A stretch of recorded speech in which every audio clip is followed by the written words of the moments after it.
presiden hanya kedok. Tujuan sebenarnya mencetak uang. Ditulis oleh Alipur Rahman. Ketika kelompok oposisi gencar membahas pelengseran presiden, kita pasti merasa itu terlalu mengada-ada. Sebab presiden tidak ada kasus. Sementara sistem demokrasi kita sekarang jauh lebih baik dari zaman Soeharto. Mesti bahasan soal pelengseran sudah tidak relevan lagi. Dan kalaupun terjadi pelengseran, penggantinya pasti Ma'ruf Amin, bukan Prabowo atau Amin Rais. Di satu sisi kita melihat betapa diskusi publik dan tekanan untuk menjatuhkan presiden itu dimainkan oleh para elit. Namun di sisi lain kita tidak melihat apa untungnya bagi mereka. Bukankah ini semua hanya sebatas memberi karpet merah pada Ma'ruf Amin? Sementara sang kiai nampak tidak punya ambisi politik untuk jadi presiden dan tidak cukup kuat untuk mengorkestrasi acara pelengseran. Beliau hanya ketua MUI dan tidak punya partai. Begitu juga dengan usulan pencetakan rupiah hingga ribuan triliun disuarakan oleh politisi dan elit. Mardigu ikut menjelaskan secara sederhana dan mudah dipahami, lalu diamini oleh masyarakat yang tak paham sistem ekonomi. Di satu sisi kita melihat mereka ini bukan orang bodoh, sehingga pasti tahu dampak negatifnya bagi Indonesia. Pertanyaannya, kenapa mereka justru ingin mengantarkan negara ini dalam jurang krisis? Bukankah mereka juga warga Indonesia yang pasti terdampak? Tapi belakangan saya akhirnya mendapat informasi terpercaya dan masuk akal kalau banyak orang ingin mengulangi tragedi 98. Wacana pelengseran dan pencetakan rupiah ribuan triliun itu ternyata berkaitan.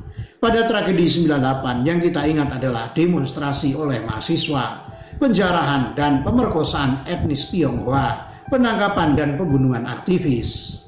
Tapi yang tidak terekam oleh sejarah kita adalah tanda tanya besar. Kenapa nilai rupiah turun drastis dari 2.500 per dolar menjadi 16.500?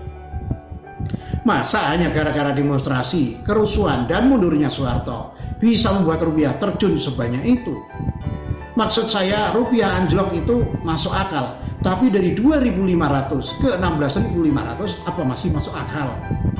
Rupanya, menurut saksi sejarah, ada beberapa orang yang mendapat uang bertruk-truk hasil cetakan resmi BI. Uang-uang tersebut disimpan sebagai harta kekayaan milik pribadi. Memang setahun 2 tahun ekonomi negara akan bergejolak. Rakyat kesusahan, sementara uang puluhan truk itu tak bisa langsung dinikmati. Mau ditukar dolar pun nilainya tak seberapa. Tapi itu hanya sebentar saja, karena rakyat kita gigih dan akhirnya ekonomi negara membaik.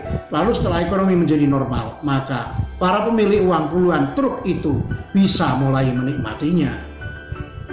Jadi jangan heran kalau ongkos politik di pemilu begitu besar. Dan kadang kita lihat beberapa ketum partai itu menghambur-hamburkan uang untuk biaya promosi selama bertahun-tahun. Dari mana uang-uang itu? Kenapa seolah tidak ada rasa eman dengan biaya besar? Ya karena mereka mendapatkannya dengan cara yang mudah. Pencetakan uang di masa transisi dan krisis politik bisa tidak terkendali. Yang resmi mungkin akan diumumkan 1.000 triliun. Tapi yang ilegal bisa jadi lebih besar dari yang resmi. Jadi tak perlu heran kalau banyak orang ingin mengulangi kejadian 98. Karena itu adalah momen terbaik untuk mencetak uang demi kekayaan pribadi dan biaya politik 10-20 tahun ke depan.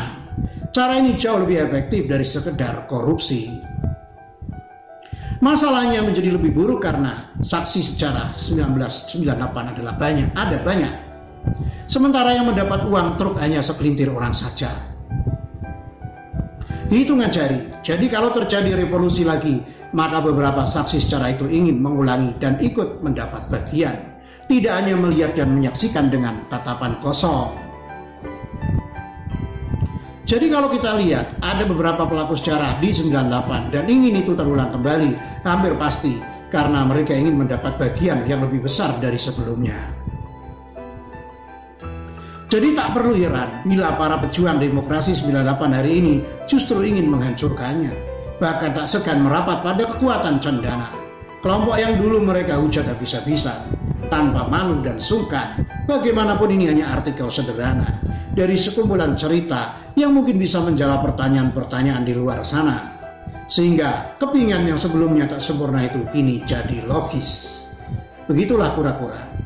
Ditulis oleh Ali Roman, dilansir dari siwot.com.